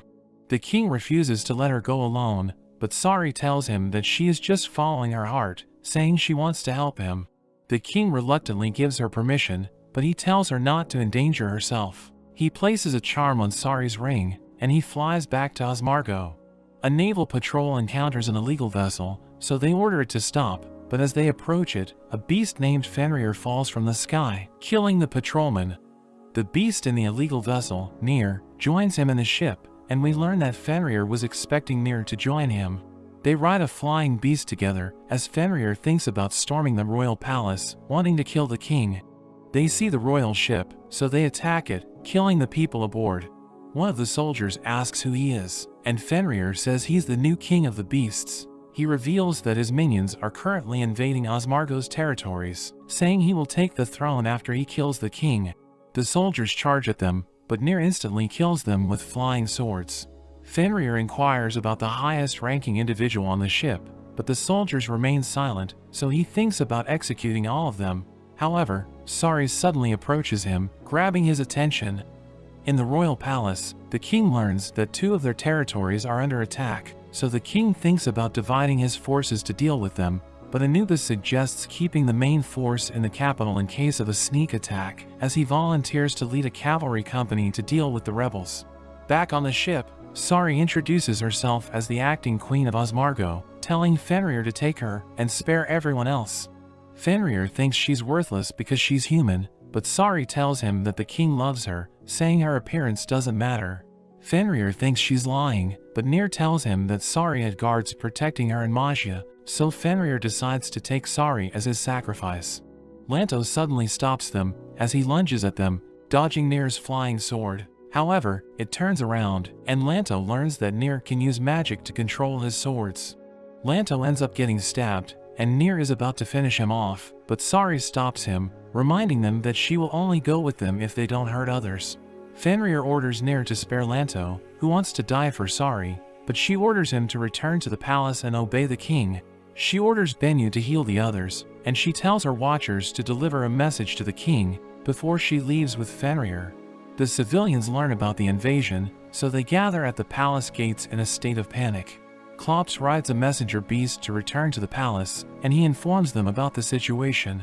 The king wants to save Sari, but Anubis stops him, telling him that he needs to stay in the palace, as he suggests sending a search party. But the king knows that Fenrir has a grudge against him, so he doesn't know what Fenrir will do to Sari. Anubis tells the king to kill him if he insists on going, because his actions are dangerous for the kingdom and he doesn't want to serve another king. The king calms down and returns to his throne. Klops delivers Sari's message, telling the king not to rescue her, and the king realizes that Sari wants him to defend the people. The king addresses the civilians, confirming that an invasion is taking place, but he tells them not to panic, as he claims he will protect them. He thinks about Fenrir, planning to track him down before he enters the palace, and he is prepared to fight to the death in order to win Sari back and protect his kingdom. The king receives a report, and he learns that the invaders are actually the anti-monarchists that have grouped up, and they are revealed to serve Fenrir. Meanwhile, we see Lanto as he follows after Bennu to look for Sari, but Bennu notes that he can no longer sense her, so she must be in a place with a barrier around it. We see Sari at Fenrir's base, and she asks him why he wants to be king. Fenrir reveals he was the prince of one of Osmargo's vassal states. He was considered a failure compared to his brothers, but he gets a chance to fight against the prince and prove his worth. He prepares to attack with blue flames, but the prince easily overpowers him in an instant. The prince claims he doesn't like fighting, saying they should be friends, but Fenrir thinks he's being mocked. He gets one of his ears cut off, and gets stripped of his title and gets cast away. Sari thinks he must have a grudge against the king, but Fenrir says it was a fair fight, but he wants a rematch so he can regain his pride, and he plans to return beasts to their natural order, where the strong stand at the top, so he even wants to tear down the border and take over the humans. Sari thinks that if he can only feel strong by hurting others, it's because he is weak, and she says he has no chance against the king. Fenrir gets pissed off, unleashing his flames. Sari is protected by her ring, but she ends up passing out, and Fenrir becomes even more interested, seeing she has the king's protection. We see Anubis as he arrives in the city of Khotan to deal with some of the invaders, but he suddenly comes across Nir. Nir recognizes his value and tries to convince him to change sides, saying they share the same ancestors, so he should serve a wolf king instead of a beast, but Anubis refuses, saying he chose the king that he serves, so Nir ends up stabbing him instead. Meanwhile, Fenrir offers Sari all kinds of food, and even jewelry to try to win her over, but she turns it all down. Fenrir wonders what the king is giving her, and she says it's his heart. Fenrir wishes she could be more like Nir, calling him his lovable slave, and we flash back to when Nir was just a pup. He gets whipped for stealing food, but Fenrir ends up taking him in on a whim. Fenrir is happy to have his first servant, giving him his name, and he says they are now together forever. Nir doesn't want to kill for no reason, and he gives Anubis another chance, but Anubis still refuses. Nir is about to finish him off, but Jormungand suddenly arrives. He fights off Nir's swords, and Anubis wonders why he's there, because he should be protecting the king, but he says that the king sent him, wanting to protect his friend. Jormungand narrowly dodges the blades and he rushes at Nir. The blades are about to stab him from behind, but he manages to slash Nir first. Nir retreats on his flying beast, saying he can't afford to die yet, and Anubis thinks they'll be able to find Fenrir's base if they follow him. We see Lanto has managed to find the base, but as he looks for Sari, Fenrir suddenly appears. Sari tries to get free, but Sai and Benyu manage to find her. Benyu sets her free, and he tells her their plan is to get away while their decoy distracts Fenrir, but Sari demands to go back, not wanting to let Lanto die. Lanto is no match for Fenrir, but he claims he is her guard captain, so he's willing to die for her. Sari suddenly appears, dragging him away, and she refuses to let him die. Sari claims that guards aren't there to die for their masters, and she wants him to be there when she becomes a true queen. Benyu makes it through the barrier, and Lanto catches them as they fall, but he ends up collapsing from the impact. Sai sends a message to Klops, and he tells the king that Fenrir's base has been located. Sari carries Lanto away, but Fenrir catches up to them. He wonders what she can do, telling her to submit to him, but Lanto suddenly stabs his leg, as he jumps away with Sari. Fenrir gets pissed off, jumping after them, but they are saved by Gwibber, and the king makes his appearance. Fenrir gets excited to have his rematch, and the king prepares to take him on. Anubis and Jormungand are rushing there as well, but Nir gets in their way, telling them not to interrupt the fight, saying he will stop them by any means necessary, and Jormungand knows there's nothing they could do anyway. The king unleashes his power, clashing against Fenrir, but it ends with both parties taking some damage. Fenrir wonders if that's all he's got, as he goes further beyond, unleashing a huge blast that levels the area. The king is brought to his knees, and Fenrir knows he isn't at full strength because he put his power into Sari's ring. Fenrir charges up the rest of his power, unleashing another explosion, but the king is unarmed. The king wonders what he's doing, and Fenrir says he doesn't want to win because he had an advantage, saying they are now on equal footing, and he prepares to settle things as primal beasts. They start fighting with their claws, tearing each other apart. Fenrir bites the king's head, but the king jumps up and slams him down. The king bites down on his neck, and Jormungand thinks it's over, but Fenrir manages to push him away. Fenrir bleeds profusely, but he refuses to give up. The king can see his determination, and he thinks about himself, about how he curses his own existence and is merely clinging to the throne. He doubts his resolve, and Fenrir lands an attack on him. The king falls to the ground as Fenrir celebrates, and the king feels he is out of strength, but Sari suddenly calls out his name, Leonhard, and he is reminded that it means brave-hearted. He manages to get back up, letting out a ferocious roar, and Fenrir wonders how he can still stand, but he realizes it's because of Sari. Nir can sense Fenrir is afraid, and he thinks back to when Fenrir had his ear cut off. Nir brings him some water, but Fenrir smashes it, saying he's now just a stray dog. Nir prepares to cut his own ear off, but Fenrir stops him, wondering what he's doing. Nir says he wanted to give him his own ear, begging Fenrir to let him stay by his side, because he was the one who gave him a place to belong. Fenrir declares that one day, he will reclaim his pride and become king. Nir reminds him of his pride, and he clashes with the king once more. They both refuse to lose, but in the end, the king is victorious.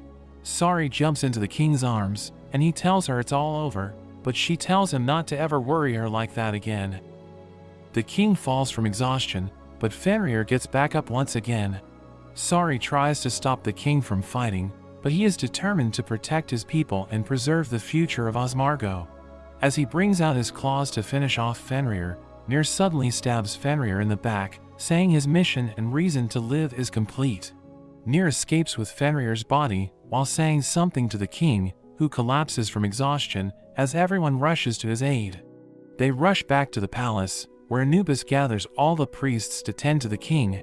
Sari watches on worried, as they take him away, while Amit comforts her, and Nir is named a wanted man throughout the kingdom. A few days later, Jormund trains with Lanto, and he notes how Lanto's outlook has changed. Lanto says it was thanks to Sari who helped him realize his role, and Jormund acknowledges him as the captain of the Queen's Guard, hoping to spar again when he gets better. Sari goes to visit the king, who she finds is back in his human form due to his weakened state. She tells him how Anubis has warned everyone to stay alert in case Nir tries to take revenge, but the king doubts they will ever see him again. Sari asks him what they talked about when Nir left, and the king reveals that he asked Nir if he hated him for striking down his lord. But Nir thinks that the fight was Fenrir's dream and his curse, so he thanked the king for freeing his master. We see Nir with Fenrir's body on a tall rock, and we learn that Fenrir ordered Nir to take his life if he was defeated. Nir reminisces about his time with Fenrir, thinking about how he was his pride and reason for living, so he jumps off to continue being with him. Meanwhile, we see Set searching the Forbidden Archives, looking for something that will help him overthrow the king. Anubis reports to the king, informing him there were no disturbances found in the kingdom, and that everyone in the palace is preparing for a triumphal procession ceremony that will happen in 2 days to celebrate his victory against Fenrir. Anubis advises him not to keep Sari around during this ceremony, as the citizens might disapprove if they learned that the king was nearly killed trying to save a human. Sari and Amit enjoy desserts that Amit baked to celebrate the king's recovery, while Lanto trains by the statue. Amit notices that Sari's ring is missing, and she tells her that it broke during the battle, which makes Amit sad as she knows it was a gift from the king. Lanto comes in, saying that Sari will receive much finer gifts once she is the queen for real, but Amit explains that any small gift from a beloved is special. They encourage Sari to ask the king to give her another gift as a replacement for the ring. Later at night, Sari asks him about the ring, and the king tells her she will no longer need one since she has built up a tolerance to the miasma. Sari asks him if he remembers what she said to him when he gifted her the ring, thinking he has forgotten. The king instead tells her he wants to show her something, and they both ride over to a rock, where the king uses his magic to reveal a tree. He takes her inside to a clear blue spring, and explains that the ambrosia he used in her ring only takes seed here, which is why the spring is untainted by any miasma. The king explains how the skies in Osmargo used to be a clear blue before the miasma spread across the land, and tells her that only high-ranking individuals and priests are allowed to enter the area. Sari wonders if she should be there, and the king tells her he always planned to bring her here, since the spring's clear blue water reminds him of her eyes. He asks her to show her left hand, and puts a new ring on it since Sari had told him it holds a special meaning in the human world. Sari is happy that he remembered her words, but the king tells her his gift isn't complete. He makes her step aside, and uses his magic to empower the ring with the clear spring water. The king tells Sari that the last ring was only a tool to keep her safe, while her new ring is proof that they will never be apart. The two embrace and the king asks her to stand beside him at the ceremony as his lawful queen-to-be. But Sari declines his request, saying that it will cause discomfort and uproar among the people. The king insists that he will silence anyone who speaks against them, but Sari tells him to not disregard the voices of the people. She thanks him for his offer and promises to become a queen worthy of him. At the ceremony, Sari watches happily as the king is cheered on by his people. At night, the king tries to comfort Sari as a thunderstorm brews outside. Sari asks him to tell her a story. He starts telling her about his mother, who he thought was the late queen, who died around the time he was born. As a kid, the king never knew his mother and always wondered where he came from and whether his father, who loathed other species, even loved his mother. He would think about whether his true mother loved him or not, and if she even wished to give birth to him at all. Sari thanks him for telling her about himself, comparing his parents to her estranged ones. She says that even if no one wanted them to be born, it doesn't matter since they are already here, and now have the chance to desire and be desired, which is more important. The king considers her words, and agrees that the past doesn't matter as much as the present and the future. He tells Sari that he plans to abolish the sacrifices and develop good relations with Joanna. He believes that newer generations will welcome the idea of having good relations with humans, but sending beasts as emissaries would be risky since humans would attack them, so Sari volunteers to be his emissary since she is a human. The king proposes this idea to his council, which is met with opposition. Lanto cuts in, saying that the younger beasts haven't seen enough humans to hate them, and that he will accompany Sari to the human realm as her queen's guard. They go outside, and the king informs her that Anubis wishes to speak with her privately. Anubis asks her if she believes they can forge relations with humans, but gets frustrated at her attitude. Sari points out that if someone like Anubis could learn to hate her as a person rather than as a human, then others could do it too. She tells him she will do anything if it helps the king, and Anubis agrees to their proposal after seeing her dedication. She happily informs the king, who says he will send her queen's guard with her to protect her. She protests against the idea since it defeats the purpose, but Bennu jumps in, saying he will accompany her since he is neither a beast nor a human, and the king agrees. The next day, Sari prepares to leave for the human realm, while Amit and Lanto wish for her safety. Lanto notices that the king isn't present to wish her farewell, but Sari assures him that they already said their goodbyes. Meanwhile, Set is determined to find the secret behind the king's birth, since exposing it will help him achieve his goals. Sari arrives in Mascavana, the biggest kingdom in Joanna, where a peddler tries to sell a shawl to her. But the man goes away when Ocelot, the acting commander of the kingdom's knights, confronts him. He introduces himself to Sari and tries to guide her to the churches, assuming she's a pilgrim. Sari informs him that she wishes for an audience with the king, and Ocelot tells her he will hear her out. She innocently tells him about her mission and gets arrested immediately, but she hopes that Ocelot will deliver her letter to the king once he finds out it's real. At night, Ocelot comes to inform Sari that they have confirmed her identity as the most recent sacrifice, which proves that she traveled from the beast realm, but they can't deliver the letter to the king since its contents are in beast script. He tells her of a woman who studies beast script independently, who could translate it. Sari agrees to get her to confirm the contents of her letter, and Ocelot promises to deliver the letter to the king if she succeeds. Sari travels to where the woman lives, and learns that the locals call her the Witch of Shed-Eye. They lead Sari to her house, where she is attacked by a woman who looks like the king in his human form. Bennu saves her, and the woman asks her why she is here.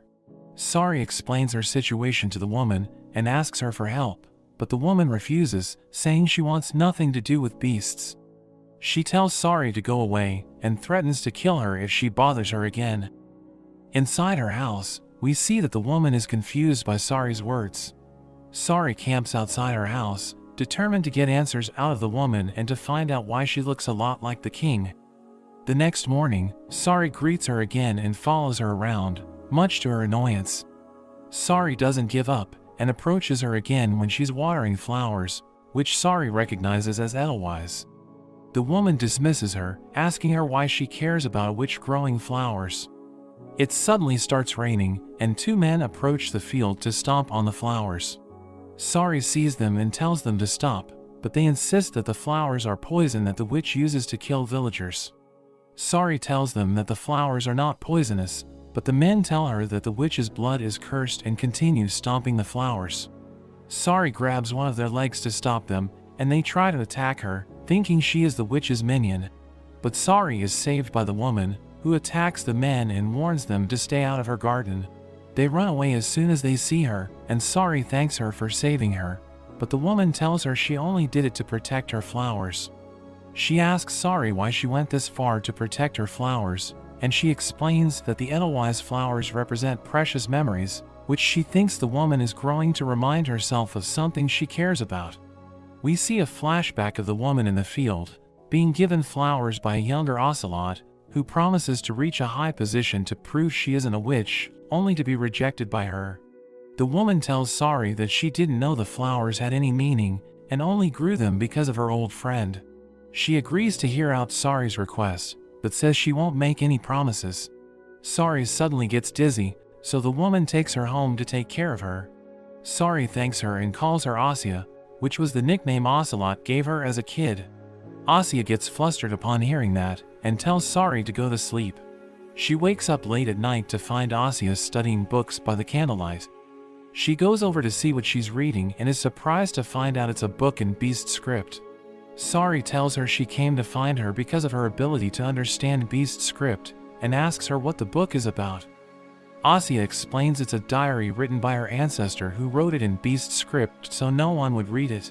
We learn that generations ago, one of Asya's ancestors had a child with a beast despite it being taboo, and it tarnished the reputation of her entire lineage. Sari asks Asya if she has beast blood, but Asya doesn't know and tells her that the ancestor's fate remains a mystery. She gives the diary to Sari, who tells her it might contain information on her beloved king's mother. Asya doesn't understand her feelings for a beast, but agrees to go to the palace to decipher the letter to the human king. Anubis confronts Set for sneaking into the forbidden archive, and tells him he's committing treason. Set remains calm and claims that he can enter the archive since he is of royal blood. He then makes Anubis question his loyalties to the king, implying that the king might not be who he thinks he is. Anubis thinks about Set's request to help him expose the king's secret, and he feels conflicted.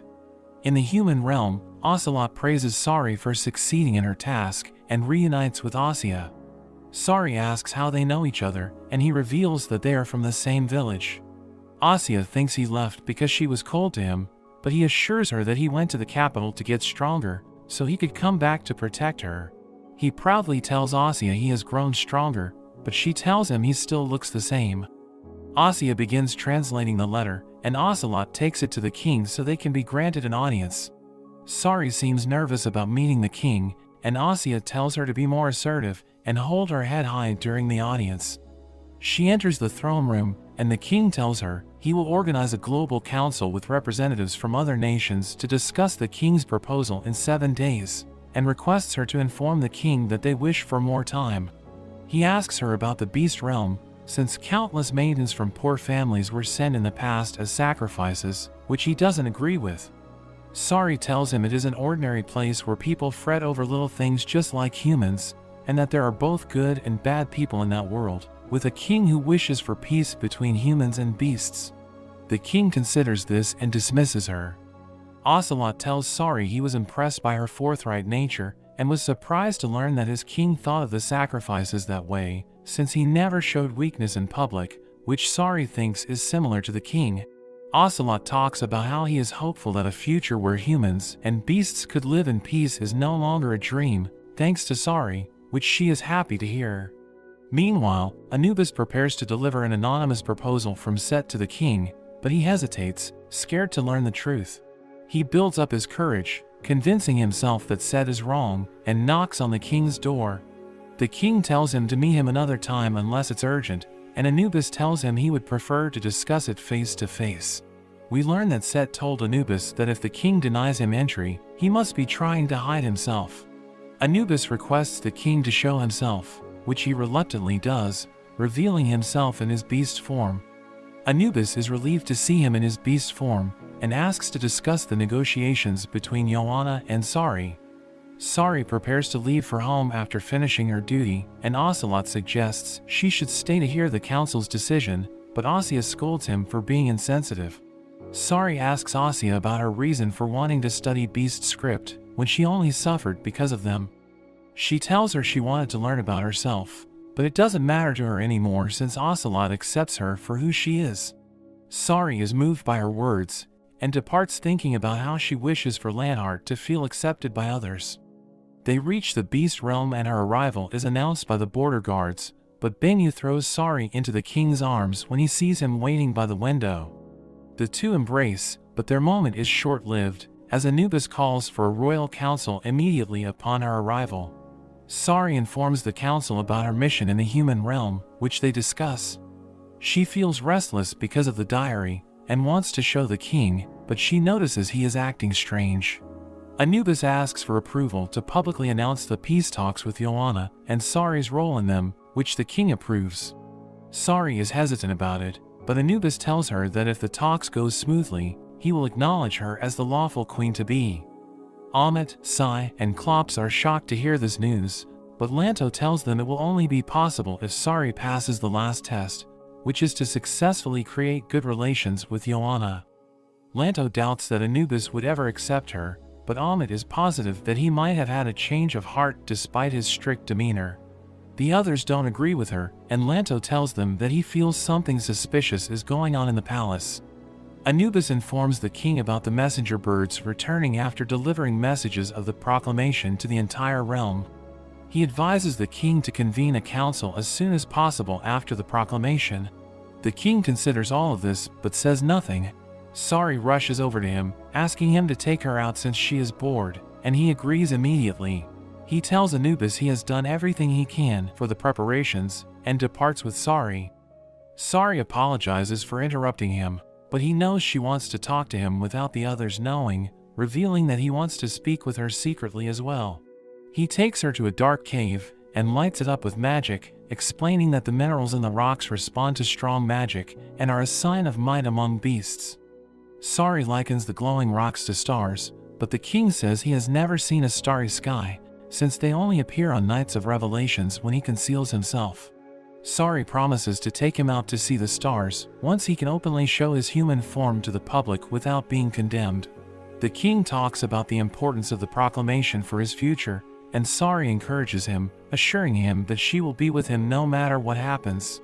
On the day of the proclamation, everyone is tense, and Anubis is nervous because Set told him he would not be present at the council for personal reasons. The king goes out and announces their plans for peace with Joanna. This causes murmurs among the people, but the king continues his speech only to be interrupted by Set, who casts a spell that clears up the miasma and causes the king to turn into his human form.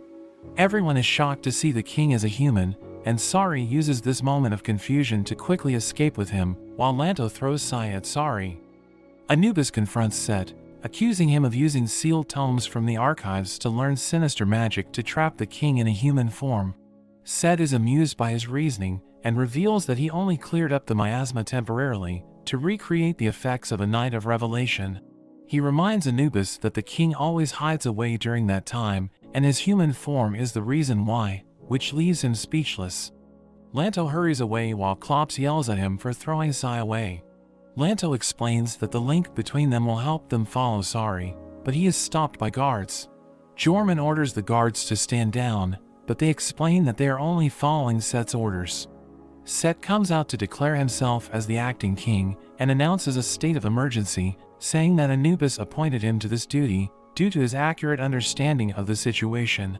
Set confirms that what they saw was the king's true form, and that there is no record of his lineage, putting the king's status as royalty into question.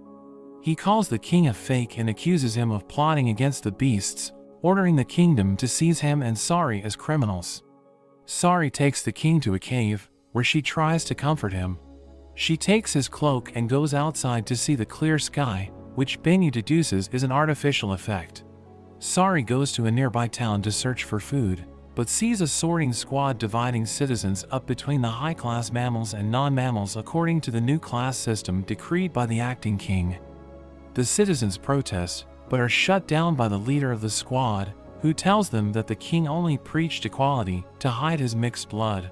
Disagreements among the citizens cause unrest. We see a baby try to go back to his mother, but is attacked by a guard. Sari jumps in to shield the baby, and questions why they are acting like this. She tells them that the king always worked hard for them, and is frustrated by their attitude. The sorting squad dismisses her comments and declares he will execute her, but Lanto comes in to defeat him. The child's mother quickly takes her child from Sari, and the other villagers look at her with contempt. Lanto takes her away from the village and tells her about the new acting king. The two realize that he had the whole thing set up from the start, as Lanto tells her about his claims that he is royal blood, making him the rightful heir. Jorman opposes Set's claims, but he shows him the records stamped by an archpriest that proves he was born to a concubine of the late king. Jorman asks Anubis if he serves Set, but he says that he only serves the true king. This angers Jorman, who punches him and declares that Leonhard is his only true king. Set says he expected this reaction from him and seizes him for being a rebel. Sari is shocked to learn of these developments, as Lanto expresses his concerns about a civil war breaking out due to Set's supremacist beliefs. Sari asks Lanto what he thinks about Leonhard, but he says he serves her, and whoever she chooses is his king, while both Sai and Klops agree with him. Their support moves Sari, and she is determined to put Leonhard back on the throne, but she wishes to confirm his roots before they take action. She goes back to the cave to inform the king of Set's rule and encourages him to discover his roots and take back the throne before the kingdom falls apart. He tells her that bloodlines don't matter to him anymore, as he can't protect the kingdom, and asks her to go to Joanna with him where they will be accepted. In prison, Jorman gets mocked by a guard for being a reptilian, but Amit knocks him unconscious and helps Jorman escape. She requests him to take her with him to find the king and Sari, and Jorman swears to protect her as they run off. Meanwhile, Sari tells the king he will regret leaving the kingdom, telling him to stay and protect it with her.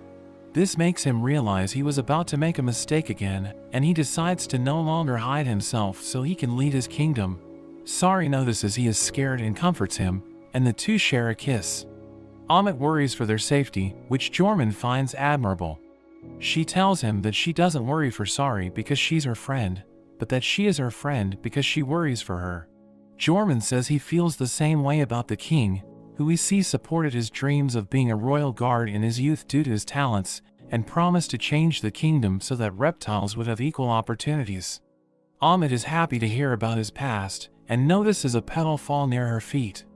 She remembers her conversation with Sari about fortunes told with that flower coming true, and realizes that she might be nearby. We see Sari plucking out the flower's petals as Lanto gathers firewood. They notice rustling in nearby bushes, which turns out to be Jorman and Amit, who Sari is happy to see. They go to the king and make plans to retrieve the diary to learn about his roots. Lanto points out that it would be easier if the sky returned to normal and the king was in his beast form, but the king believes that the people must willingly accept him in his current form, or else he should leave. Sari and Lanto follow an underground passageway to get to the castle, where Sari's ring detects another creature, which they find chained up. Sari asks Benyu to heal its wounds, but Benyu isn't able to help her since he senses the creature is dead, and is under a spell that prevents him from passing on. The creature speaks to her, asking why she has the king's magic on her, and senses that she was chosen by him. Lanto can't hear the creature, and it explains that it's only speaking in Sari's mind. It reveals that it was the former archpriest who guarded the king's secret for a century, the second most powerful man in the kingdom. Sari asks him why he ended up here, and he explains that he enchanted himself and went into hiding so that he would never reveal the secret of the king's birth. But Set discovered him and coerced the information out of him.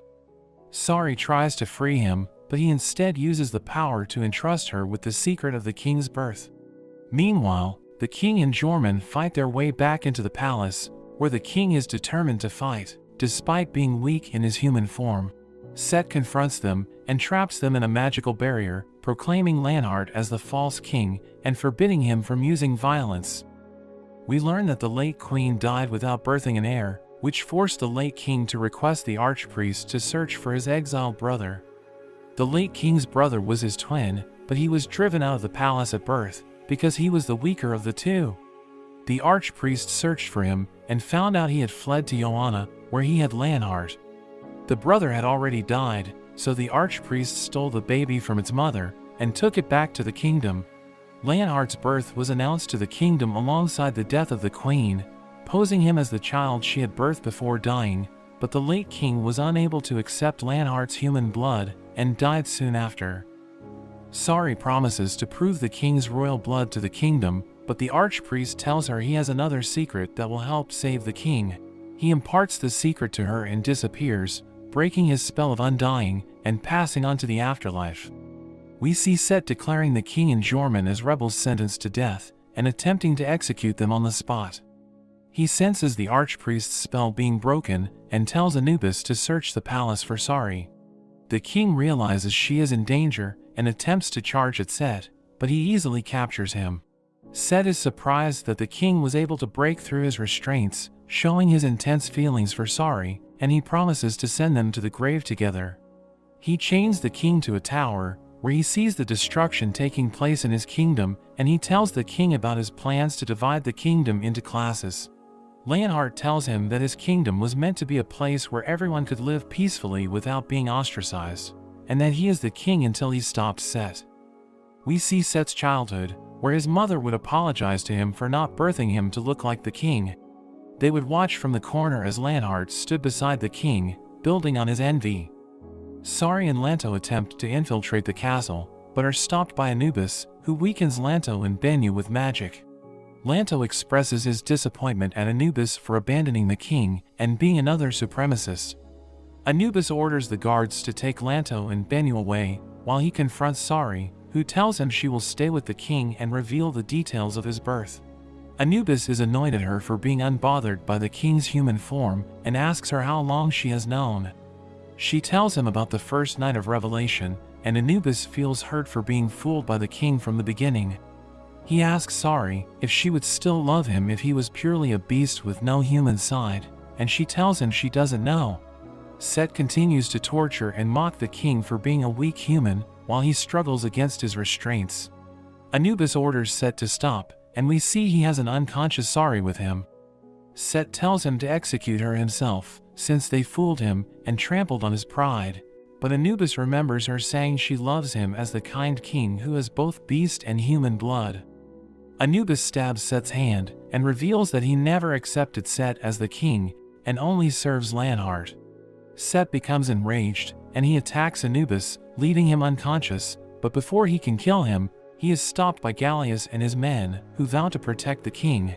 Lanto escapes from the guards, and Amit comes in to help free him of his restraints, telling him they need to find something to help the king. Gallius and his comrades fight off the palace guards, and we see that the kingdom of Maschiavana takes in the reptilians who were kicked out of their land. A guard from the sorting squad attempts to attack the refugees, but is stopped by Elia. Meanwhile, a messenger urgently rushes to Set to convey a message from the kingdom of Sarbal, who stand by Lanhart and reject Set's regime despite being high-class citizens under it, because the Sarbal king wants the world to be a place where species don't determine one's standing. The other kingdoms also declared that if the king of Osmargo doesn't resume his reign, they will fight for his cause. Amit and Lanto find the magic circle that Set used to clear the miasma, but finds it tricky to remove. Amit realizes the circle was created by a blood pact and offers her blood to remove its effects. Set is frustrated at the kingdom's response and belittles them for moral posturing. Sari tells him they aren't posturing because they truly understand what the king stood for. She tells him that no one would accept him as king if he didn't listen to the voices of the people. Set attacks Sari in response, and the king jumps after her to save her, just as the spell is lifted and he turns back to his beast form. The king sets Sari down and prepares to fight Set, who still rejects him even in his beast form. He attacks the king fiercely, but it doesn't affect him, due to the king's magic being stronger. The king grabs him and tells him that his obsession with species has hurt too many people, and that he will make him pay for his crimes.